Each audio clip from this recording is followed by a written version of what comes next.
What's up, guys? Today I'm going to talk to you about something that most people don't talk about in the real estate world, which is maintenance on your HVACs and ducts. Okay, this is our property that we purchased about 4 or 5 months ago, and we're actually getting ready to move in.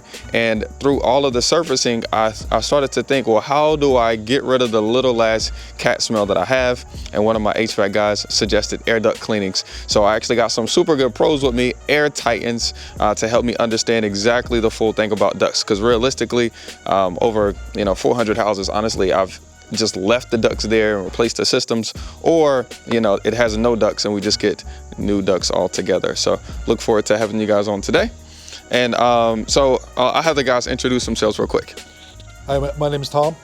Yeah. Danny over here with Air Titans. That's what's up. This is Danny and Tom with Air Titans. They pulled up in a massive truck. I love it. Actually, I'm like, dang, I got to get some wheels for mine. But tell me a little bit about air duct cleaning real quick. Well, basically, it's the unknown, the unseen portion of the house. Everyone looks at the exterior, everyone looks at the interior, but then what's in between the rafters? What's behind the walls? You got funky smells, you're not sure, you mop, you clean, you Febreze, and then there's still something that's lingering, you can't figure it out. So that's where we come in. And when you're looking at the ductwork, what's been trapped behind the ducts? I mean, was there ever a rodent problem? Do you have bacteria or environmental issues within the units that are causing foul odors and then later on allergies? Yeah. Or why do I wake up with a scratchy throat, or my nose is running every day? Many people attribute that just to it's a change of weather, or it's just an allergen. Well, it shouldn't be all the time. Okay. So question. So for real estate investors, does whatever's in the ducts, like let's say cleaning the ducts, does that help with the longevity of the actual units themselves? Absolutely. I mean, you want to get as much of anything that's in there. I mean, you have older houses that are 10, 15 years old. Yeah, everybody just change the filters, things like that. But if you're using cheap filters and you're doing reconstruction and things like that, you're gonna have that that concrete dust, the drywall dust, and things like that build up. So you really want to get that out of there. But over time, no one really thinks about that. But then it starts clogging up your units, starts clogging up your coils, things like that, and you get that really sludginess that comes out of the drain lines. Nothing's gonna stay clean. It's just gonna clog up and cause major issues down the line. That's what's up. Well, and I want to breathe better, so I was like, yeah, I would definitely want to breathe better. So basically, one of the things that we do when we come into a house, many people call and they're like, well, I just want to get my vents vacuumed out. Soil grade ad, it's never been done. What's causing the vents to be filled with issues, or what's causing your issues? Yeah. And this is where it starts. Yeah. So what is this? Just so I know. This is your actual handler. Okay. Okay.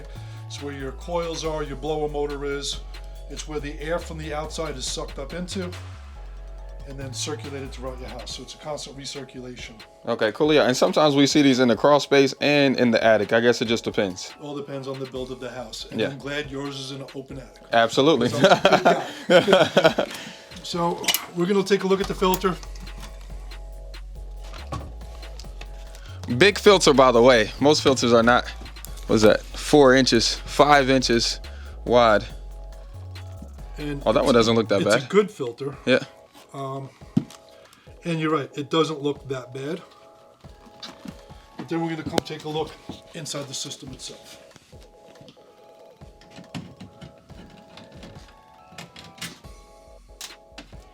Yeah, because the other two, they were like screaming dirt. And I was just like, oh, wow, that sucks. See all this on the outside? Oh, yeah. That's giving us an indication of what might be on the inside. Yeah. Can you see that there? Yeah. Okay, cool. So that's growth. Yeah. It's on both sides. On the bottom. Yeah. It's on the label.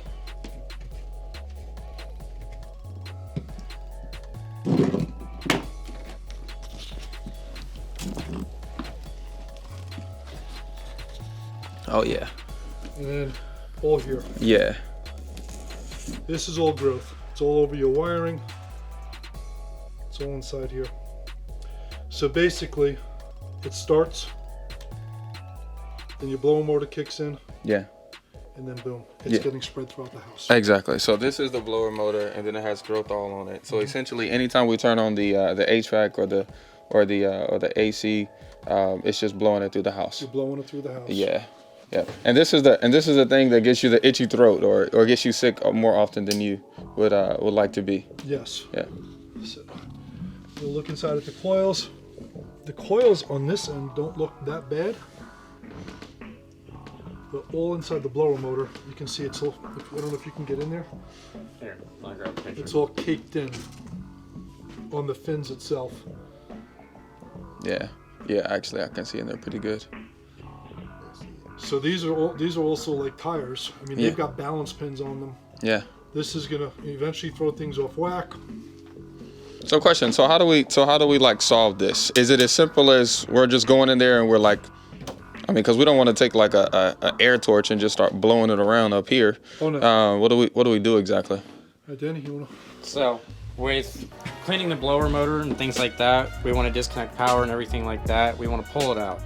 With the blower motors, everything's metal and it can be separated. So, inside, we'll pull the blower apart, take the hamster wheel out, take the motor off and everything. Wipe the motor down because it cannot get wet at all. If it gets wet, you're damaging the insides. Yeah. Think about it. It's an electric motor. It's got For sure. 240 volts to it.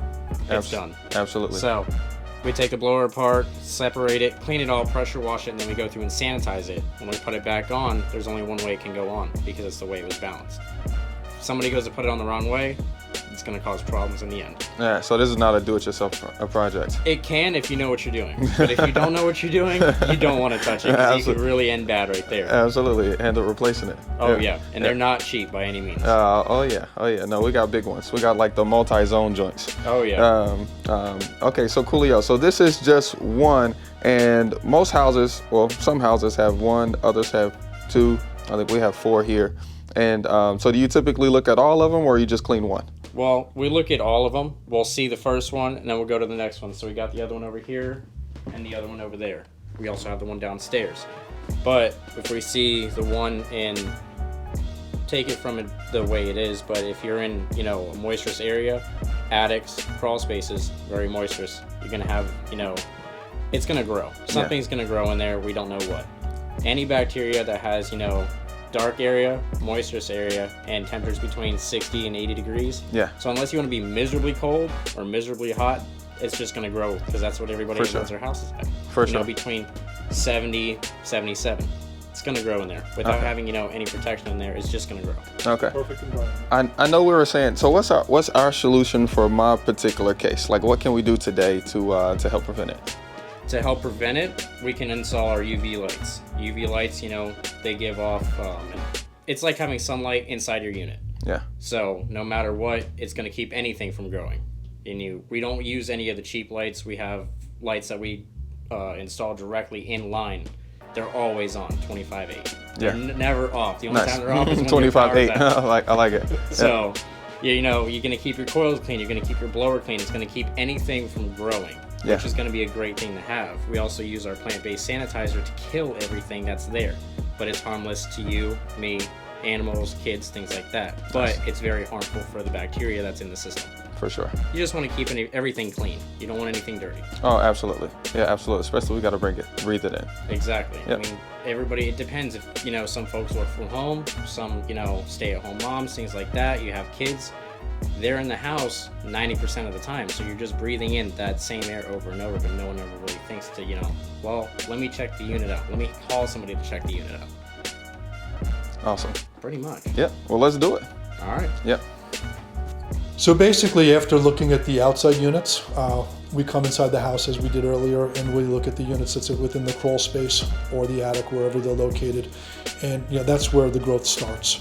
What we want to make sure as air quality technicians is that the growth hasn't started to spread throughout the house and into the actual rooms or spaces itself. So where the air comes out of the air ducts, we're going to check every single one of those and make sure that there's no spores or black marks coming out of the ductwork. These are looking pretty good.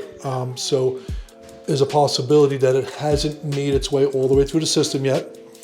We're also going to take a look at the returns, and this is where the air is sucked out of the room and then recycled. So those will all get vacuumed and cleaned as well. So we want to make sure that when we're kicking up and agitating all this dust in the vents, we're going to make sure it's all vacuumed out. You know, the vacuum that we use is a 10,000 CFM vacuum. It's filtered with HEPA technology, so we're capturing the dirt and getting it out of the house. But this is something that's done the entire house, so every vent is checked. Whether it's a walk-in closet, a bathroom, your kitchen, everything's getting checked, so that at the end of the day, all your vents will be cleaned out and ready to go. Well, look, hope you guys learned a little something about cleaning your air ducts. And I definitely think this is something that you should consider. Matter of fact, I'm doing it on my house. They're not just here for props or for fame. I actually hired them, paid them for the service. That's because we want to be breathing healthy. We want to have, like, you know, stuff that lasts longer. We want to be doing better. And realistically, you know, when you have a house and you have family, you know, you want to make sure that things are proper. So you can do this yourself. Okay. Now there's definitely a bunch of do-it-yourself kind of videos out there. So definitely try that. But I'm going to suggest my guys at Air Titan. They're hooking me up. They're actually in there cleaning my ducts right now and putting UV lights on some of the growth that I have in my new house. And so I just wanted to encourage you and inspire you that you can do all the things. It doesn't have to be this or that you want. Okay. Using real estate, you can set your life free. Okay. Whether that's you want to, you know, travel or have more time or have a big family, you can do all of those things using real estate. We'll see you guys on the next one. Peace.